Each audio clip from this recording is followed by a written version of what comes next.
Me traicionaron en mi propia casa. Mi esposo dejó a mi hija herida para acostarse con mi hermana, pero el divorcio me devolvió la vida. Yo solía pensar que la traición dolía más cuando venía de alguien que uno amaba. Estaba equivocada. La verdadera puñalada al alma es cuando viene de dos personas a quienes creíste indispensables en tu vida. Mi esposo y mi hermana. Lo que vi aquel día aún me persigue. Pero si algo aprendí de todo esto es que el divorcio, por amargo que sea, a veces sabe mejor que cualquier venganza.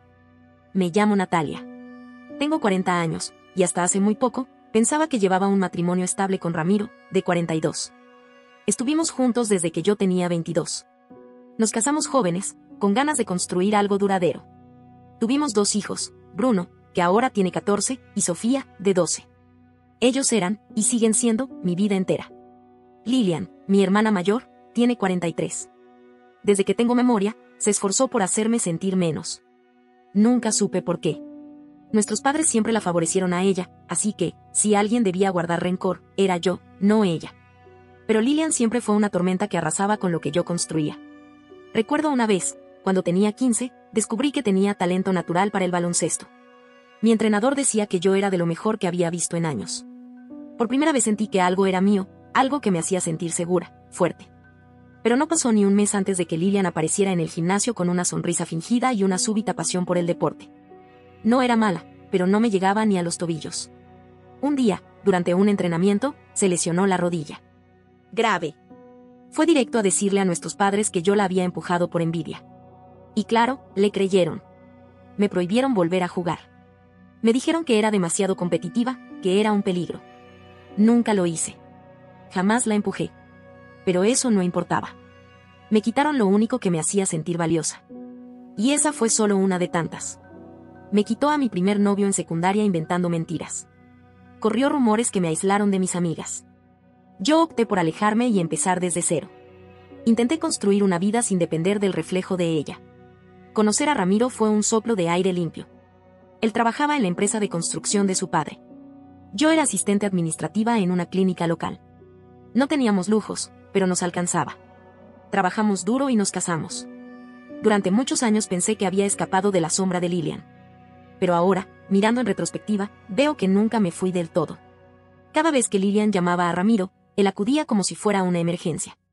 Que se le dañó un enchufe, que necesitaba mover una repisa, que se sentía sola. Al principio creí que era cortesía. Ramiro siempre fue servicial, con ella más que con nadie. La urgencia con la que se lanzaba a ayudarla me incomodaba. No lo hacía ni con su propia madre. Pero yo no quería sonar paranoica. 6 meses atrás, Lilian se divorció de Marco, un hombre amable y correcto. Nunca entendí del todo por qué terminaron. Lilian dijo que él era emocionalmente abusivo, pero no sonaba convincente. Apenas firmaron el divorcio, la primera persona a la que llamó fue a Ramiro. No a mí, su hermana. A mi esposo. Y ahí empezó todo a desmoronarse. Hace un mes, Sofía se cayó de su bicicleta y se fracturó el brazo. Ramiro y yo la llevamos al hospital, mientras Bruno se quedaba en casa de un amigo. Cuando regresamos, Sofía estaba adolorida, triste. Me pidió que le comprara su combo de consuelo, un batido de fresa con papas fritas del Danners, su lugar favorito. Pero pidió algo más, que fuera yo la que fuera a buscarlo, porque quería quedarse con su papá. Era una niña muy de su papá. Y yo no vi problema. Me fui. No tardé más de 20 minutos.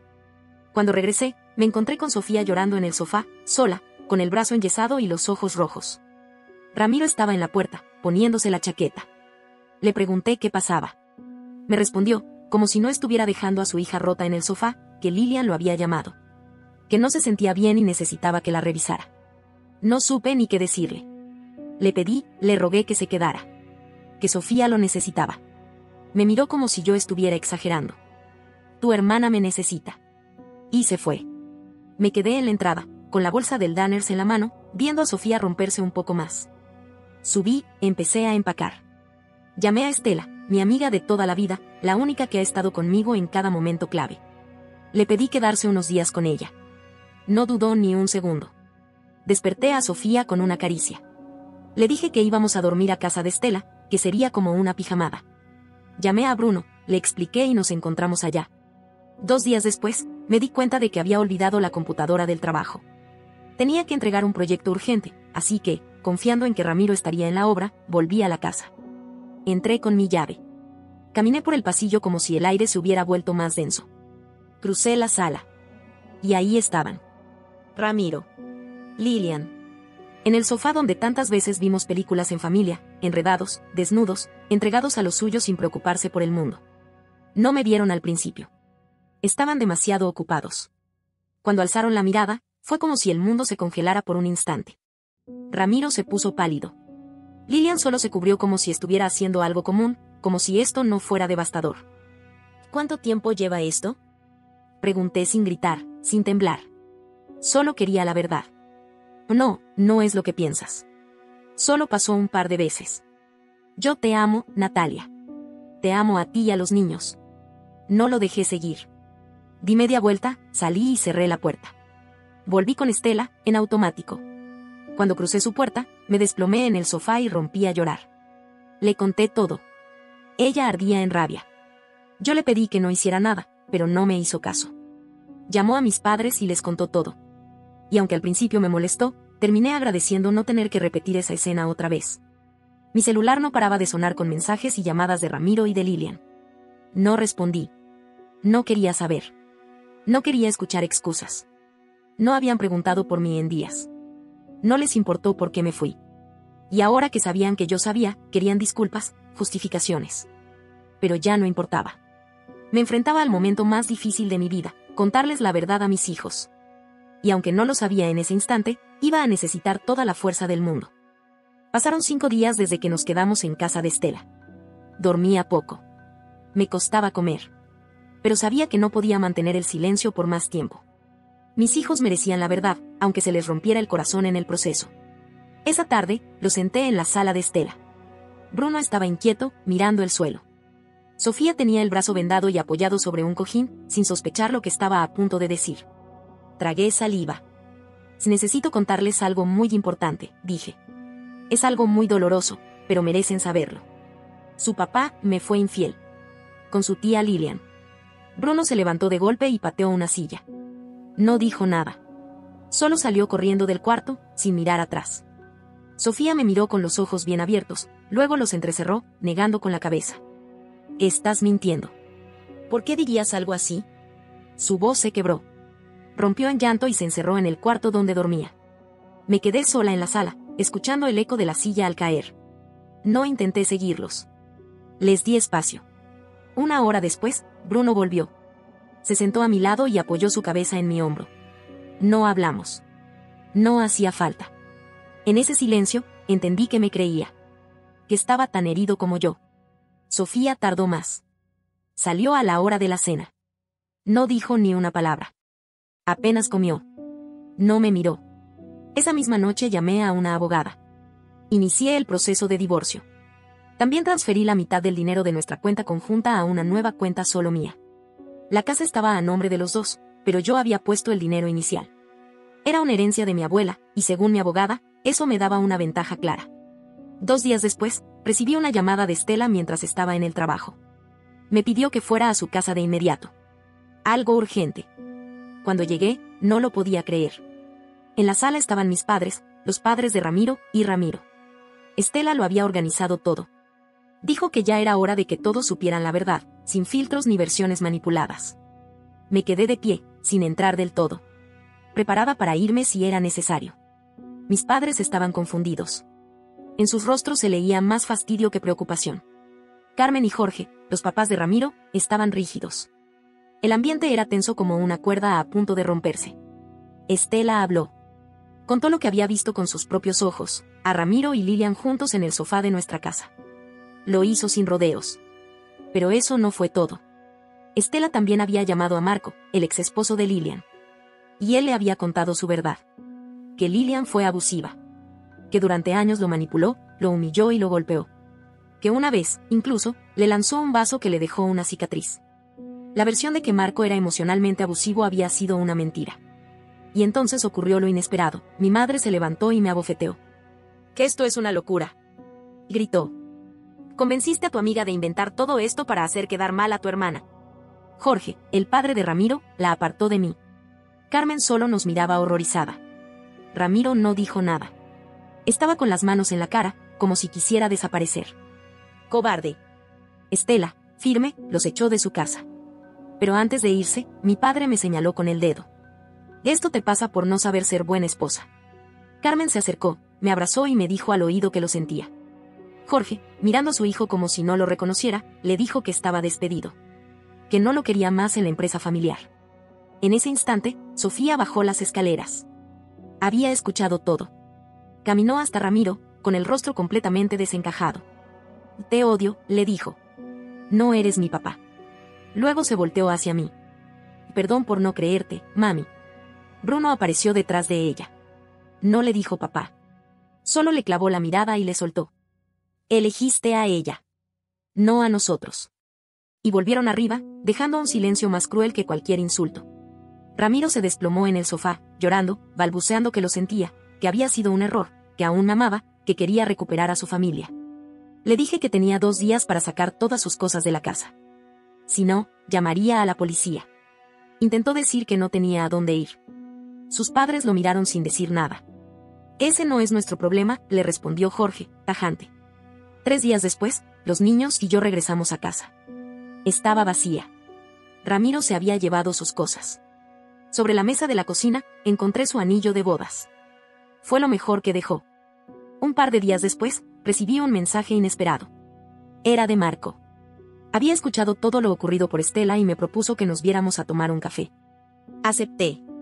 Necesitaba entender más sobre Lilian, sobre todo lo que había estado ignorando durante años. Marco seguía siendo el hombre educado y tranquilo que recordaba, pero había algo nuevo en su expresión: cansancio. Tristeza. Me contó cómo había sido su matrimonio con Lilian.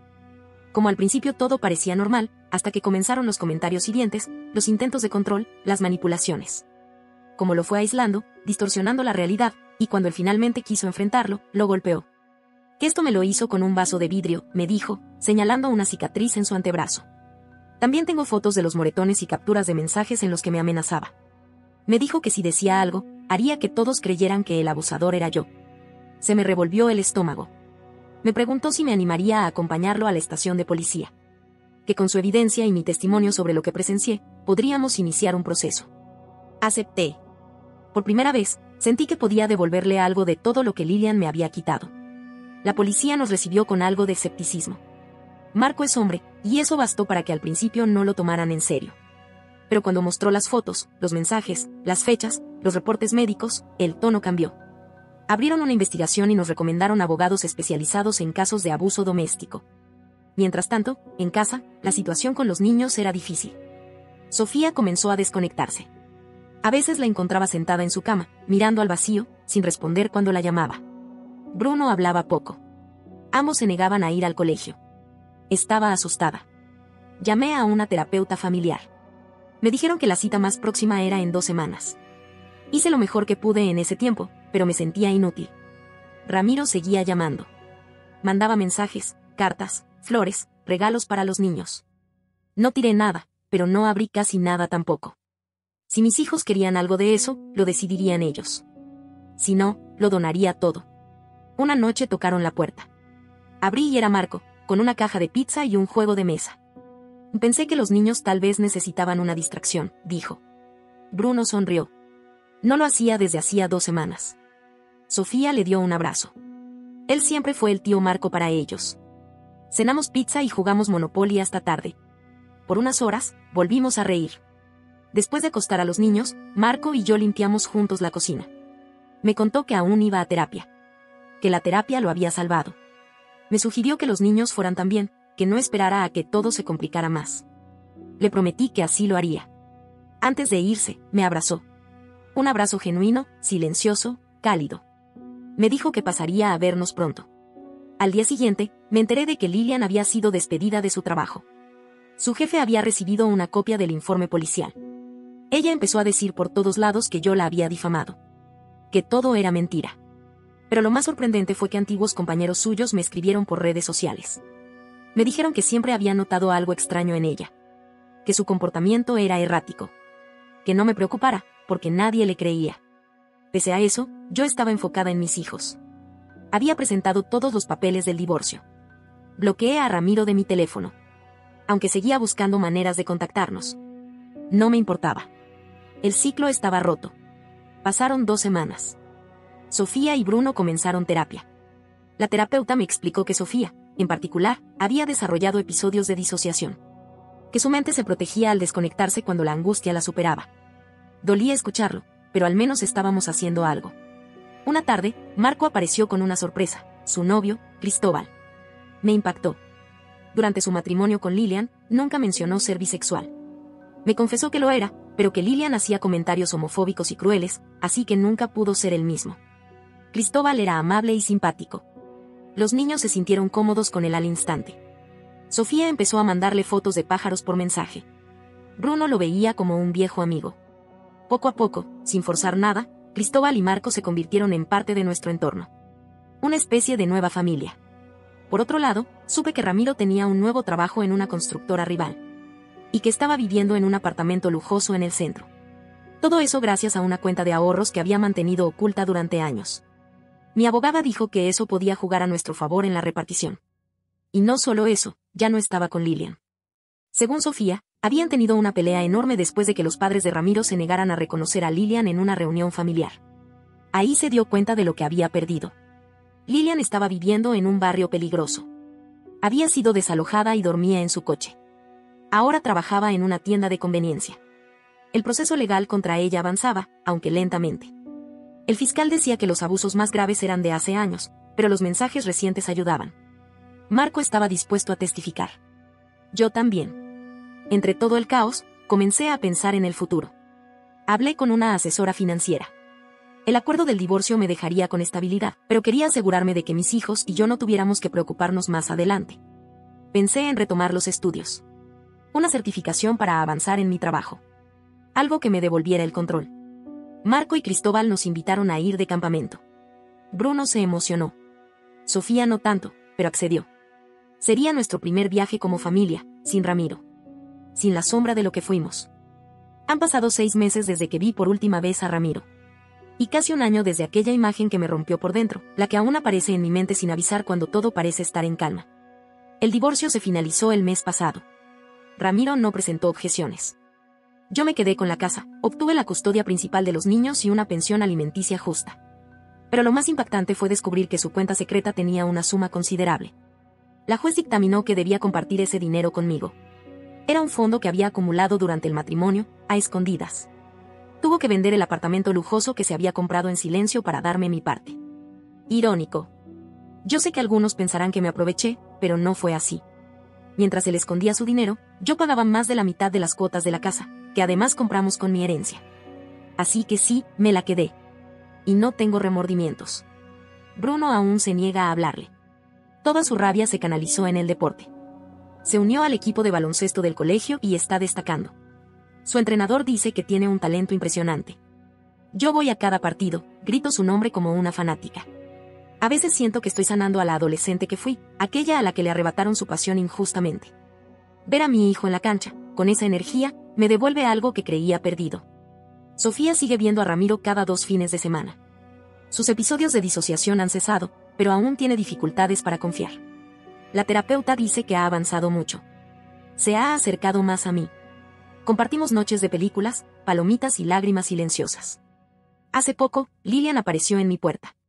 Lucía demacrada, con la ropa arrugada y una mochila al hombro. Me entregó una carta. Dijo que no esperaba entrar, que solo quería que la leyera. Después, se quedó parada en el umbral, esperando algo que no pensaba darle. La leí más tarde. Era una confesión. Decía que siempre me había envidiado. Que incluso cuando nuestros padres la preferían, ella me miraba con resentimiento porque, según ella, yo tenía algo que ella nunca logró tener, una seguridad natural. Me pedía perdón. Por el baloncesto. Por robarme a mi primer novio. Por destruir mi familia. Cuando terminé de leerla, me reí. No una risa de alegría. Una seca, amarga. Bajé las escaleras, la miré a los ojos y cerré la puerta. Alguien que destruyó mi vida no tenía derecho a pedirme que la ayudara a reconstruir la suya. Supe después que vive en un complejo de apartamentos bastante deteriorado. No es mucho mejor que dormir en su coche. Pero supongo que es justicia poética. Marco y Cristóbal son ahora parte esencial de nuestras vidas. El campamento fue perfecto. Lejos de todo, de todos los recuerdos. Sofía y Cristóbal se hicieron inseparables con el tema de las aves. Ahora se mandan fotos de cada pájaro que encuentran. Yo, por mi parte, seguí con mi rutina. Empecé a salir a caminar por las tardes, a respirar de nuevo. Me uní a una clase de acondicionamiento físico en el centro comunitario. Ahí conocí a Tania, otra mujer en proceso de divorcio. Nos entendimos de inmediato. Empezamos a tomar café después de clase. Un día, Tania me presentó a su hermano Miguel, también divorciado. Tiene un hijo adolescente.